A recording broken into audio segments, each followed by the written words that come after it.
Bueno,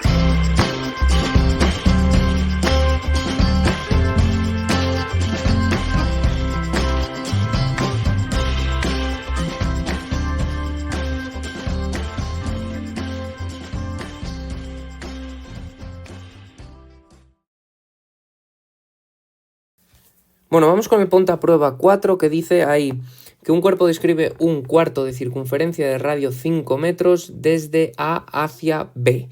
Determinar, considerando el origen en el centro, el vector desplazamiento del movimiento. Bueno, pues lo primero que vamos a hacer es dibujar nuestro sistema de referencia, que me dice que tiene que estar en el centro de la circunferencia. Por lo tanto, vamos a elegir este como mi eje X y este de aquí como, bueno, me ha quedado un poco torcido, pero como mi eje Y en metros.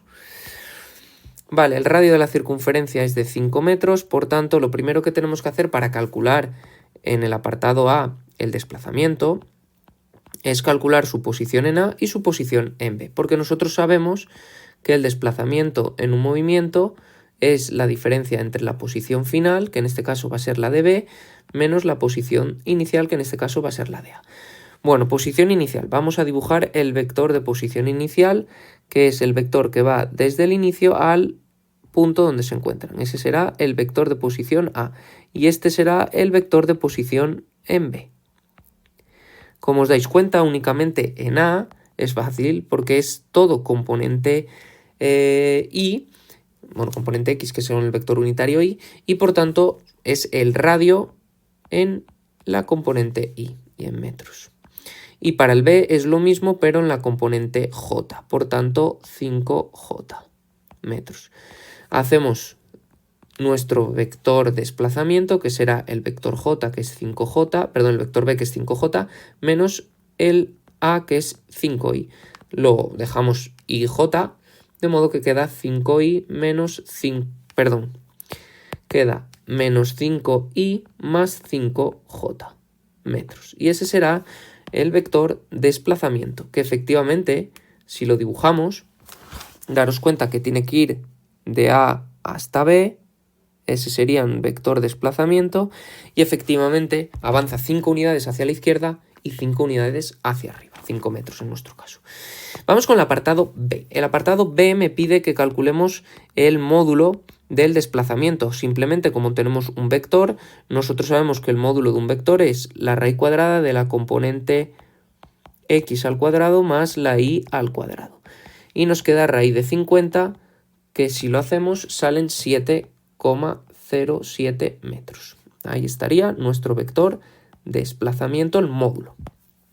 Y por último, nos dice que calculemos el espacio recorrido. Bueno, pues vamos a calcular el espacio recorrido. El espacio recorrido nosotros lo podemos calcular simplemente teniendo en cuenta lo que hace el objeto. El objeto da un cuarto de vuelta, por tanto, si diera la vuelta entera sería 2pi por el radio, pero como da un cuarto, pues esto hay que dividirlo entre cuarto. Por tanto, será 2pi por 5 entre 4. Si hacemos esto da 7,85 metros. Y me preguntan ahí que si es igual, coincide con el desplazamiento y que por qué. Bueno, pues lógicamente no coincide. Daros cuenta que estos dos valores no coinciden y esto es porque el desplazamiento nos diría cuánto recorre en línea recta, mientras que el espacio recorrido es por la trayectoria. Y daros cuenta que por la trayectoria recorre algo más que en línea. Bueno, vamos a resolver el ejercicio 5 del ponte a prueba. Dice que en un instante dado un coche que está dando una curva de 3 metros de radio tiene la aceleración total representada en la figura. Y nos pide calcular aceleración centrípeta y tangencial y calcular la velocidad con la que da la curva en kilómetros hora. Bueno, pues para poder calcular la aceleración centrípeta y tangencial, lo que voy a hacer lo primero es dibujarlas en el dibujo que tenemos ahí. Ahí tenemos el vector aceleración total, que es este que os estoy señalando yo ahí, de modo que por pura definición la aceleración tangencial será aquella componente que tiene la misma dirección que la velocidad, por tanto, simplemente llevamos ese vector a la dirección de la velocidad y esta será la aceleración tangencial. Mientras que la aceleración centrípeta será aquella donde se proyecte y que apunte hacia el centro de la trayectoria, por tanto será esta de aquí. ¿Por qué hago esto? Bueno, porque rápidamente nos damos cuenta que aquí formamos un triángulo rectángulo, donde este sería el módulo de la aceleración total, que me la dan aquí, este sería el lado contiguo a mi ángulo, que será la aceleración centrípeta y que por tanto podremos calcularla como el módulo por el coseno, mientras que este es el lado opuesto y la podemos calcular con el módulo por el seno. De modo que del dibujo lo que podemos ver es que nuestra aceleración centrípeta simplemente será la aceleración total por el coseno del ángulo de 30, o sea que será 15 por el coseno de 30, y si hacéis esta operación da 12,99 metros segundo cuadrado, y esa sería nuestra aceleración centrípeta, mientras que la aceleración tangencial, al ser el lado opuesto, será el módulo por el seno de 30. Por tanto, nos queda 15 por el seno de 30 y estos son 7,5 metros segundo cuadrado.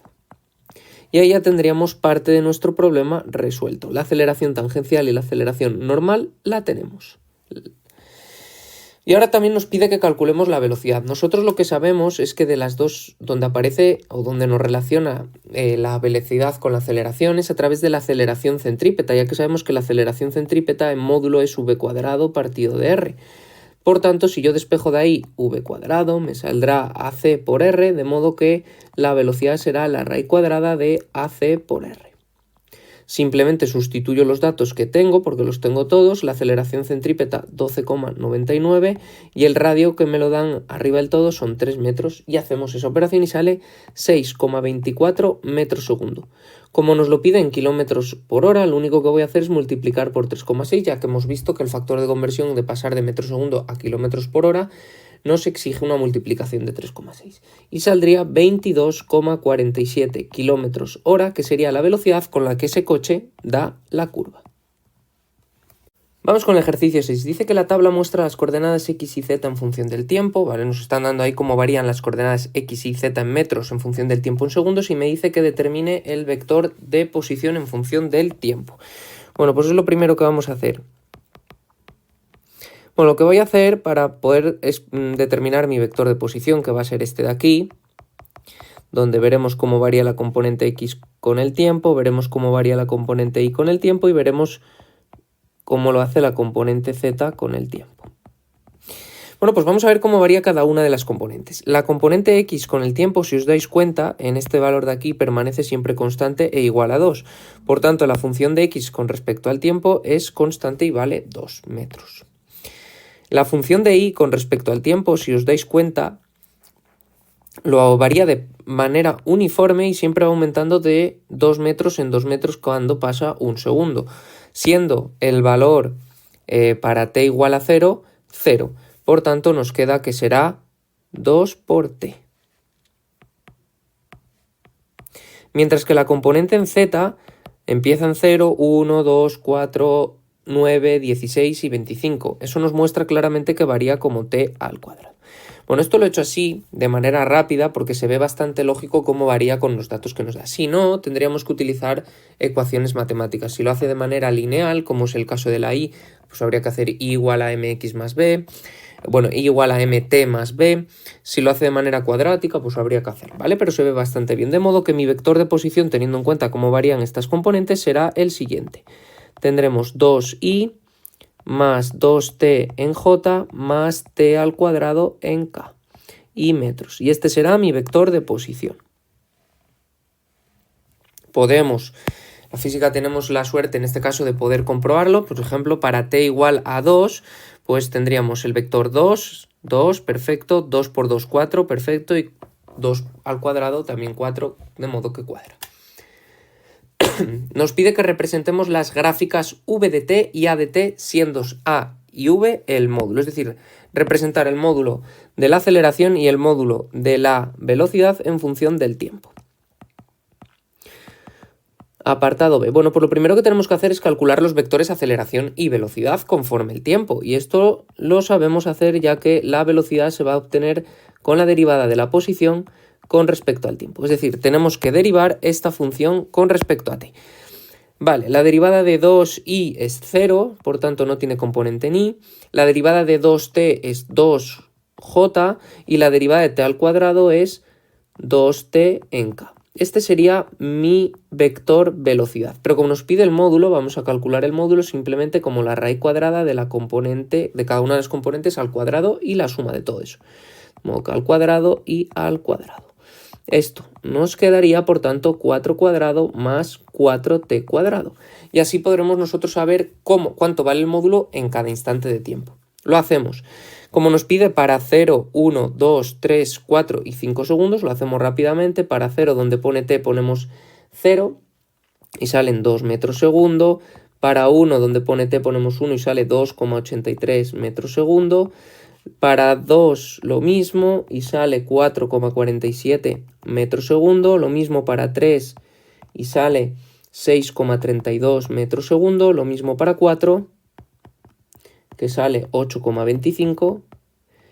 Y por último para 5, que vale 10,20.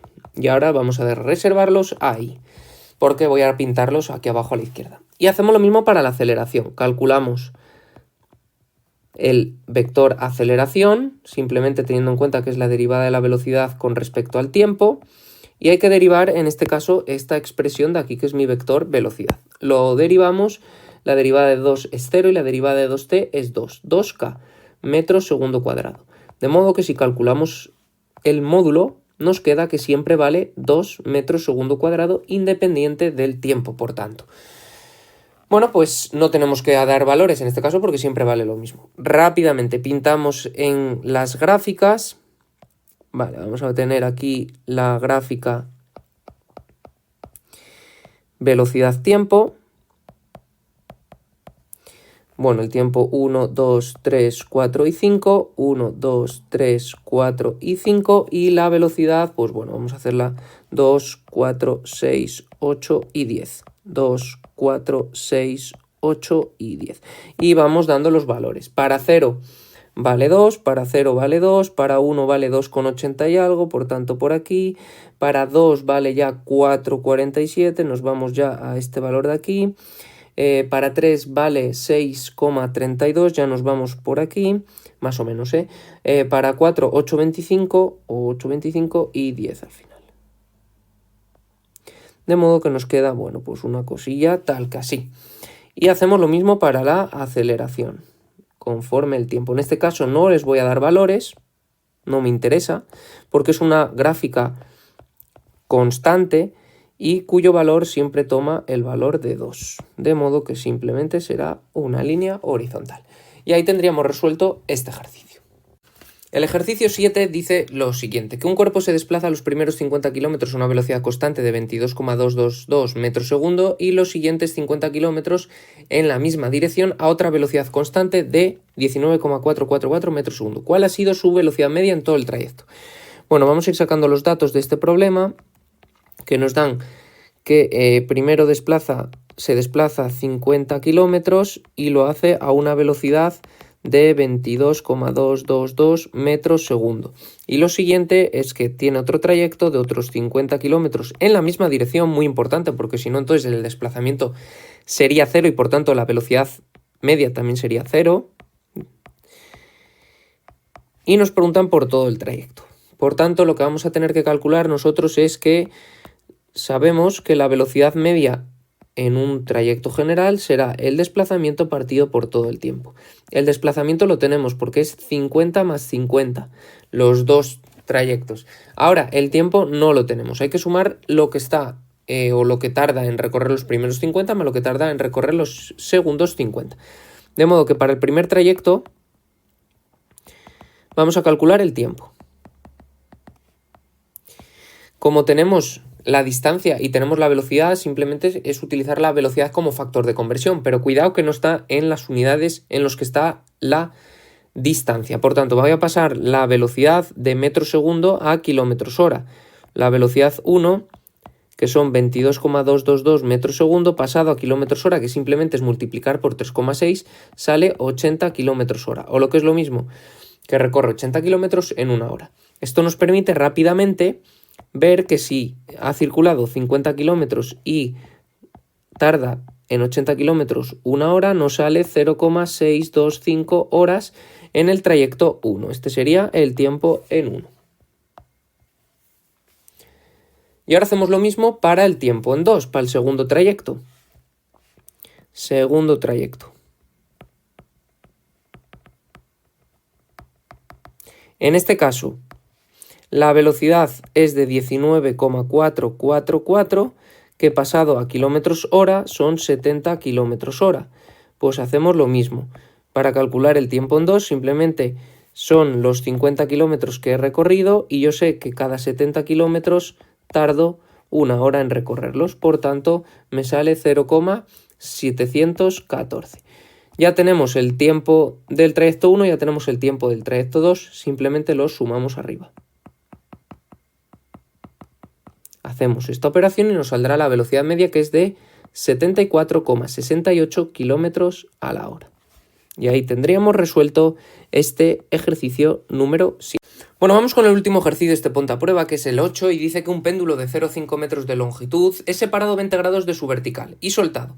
Me preguntan que cuánto vale el desplazamiento máximo de su movimiento. Bueno, pues lo primero que vamos a hacer es poner los datos, y los voy a poner, ya sabéis que en física muchas veces ayuda mucho, con un dibujo. Vamos a poner aquí un dibujo donde vamos a tener un techo y vamos a colocar un péndulo, ahí está, separado de su posición de equilibrio 20 grados. Esto vale 20 grados. Ahí tenemos el dibujo. Y nos pregunta por la máxima separación, es decir, nos está el máximo desplazamiento, perdón. Máximo desplazamiento lo vamos a tener cuando el péndulo justo se encuentre en esta posición y haya recorrido otros 20 grados. Pues lo único que tenemos que hacer es determinar cuánto vale X, que vamos a poder determinarlo ya que la longitud del péndulo es de 0,5 metros. Simplemente porque la X es el lado opuesto a mi ángulo y por tanto se puede calcular mediante el módulo por el seno. De modo que el apartado A, lo que vamos a tener es que el máximo desplazamiento, que voy a llamar delta de X máximo, que se va a dar cuando pasa de un lado al otro, es 2 veces X. Y X es 2 veces por el módulo 0,5 por el seno del ángulo de 20 grados. Y esto nos sale 0,342, 0,342 metros. Ese será el máximo desplazamiento que va a sufrir mi péndulo. Apartado B. Bueno, el apartado B nos pide que calculemos el espacio recorrido. Bueno, sabemos que el péndulo no va en línea recta, lo que pasa es que el péndulo hace una cosa tal que así, y describiría una circunferencia entera si le diésemos la energía suficiente para describirla, ¿de acuerdo? Por tanto, lo que está describiendo, si os dais cuenta, es un arco de circunferencia cuyo ángulo es de 40 grados. Lo que voy a hacer aquí es un factor de conversión, porque vamos a recorrer 40 grados y yo sé que si diera una vuelta entera, es decir, fueran 360 grados los que él recorre, la longitud de una circunferencia sería 2pi por r, siendo r la longitud de mi péndulo. Por tanto, nos queda este factor de conversión que siempre funciona y que nos daría el espacio recorrido. Si hacéis esa operación sale con 0,349 metros. Daros cuenta que la diferencia entre el espacio recorrido y el valor del desplazamiento es muy poquita, ¿vale? Es muy poquita, y eso es porque el ángulo que desde el que hemos soltado nuestro péndulo es muy pequeño. Y por último el apartado C. Bueno, el apartado C nos pide que determinemos el vector de posición inicial del péndulo, tomando como sistema de referencia el punto donde está unido el péndulo al techo. Es decir, vamos a tomar como sistema de referencia este que estoy dibujando ahora, siendo este la X y todo esto la Y, y me dice que determine su vector de posición. Pues daros cuenta que mi vector de posición del péndulo para el instante inicial, para t igual a 0, va a ser la coordenada en X por Y más la coordenada en Y por J. ¿Qué coordenada en X tiene este péndulo? Bueno, si os dais cuenta tiene esta coordenada X de aquí, que corresponde al lado opuesto a mi ángulo y encima en negativo. De modo que lo vamos a poder calcular simplemente como menos el módulo por el seno del ángulo que forman. Y esto por Y. Y ahora la J, que sería toda esta de aquí, es negativa también porque va hacia abajo y corresponde al lado contiguo, por tanto con el coseno. 0,5 coseno de 20J.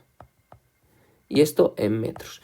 Hacemos esa operación y nos sale nuestro vector de posición inicial, que sería el menos 0,171 y menos 0,47J, metros Si hacéis el módulo de este vector, dará los 0,5 metros, que sería, digamos, la longitud del péndulo. Y con esto hemos acabado este ponte a prueba, que es el primer tema dedicado a la física, donde estamos sentando las bases para el estudio del movimiento. Ya sabéis que todos estos enunciados los tenéis en mi página web, sergiprofe.es con Y. Si te ha gustado el vídeo, no olvides suscribirte a mi canal, darle a like y activar las notificaciones.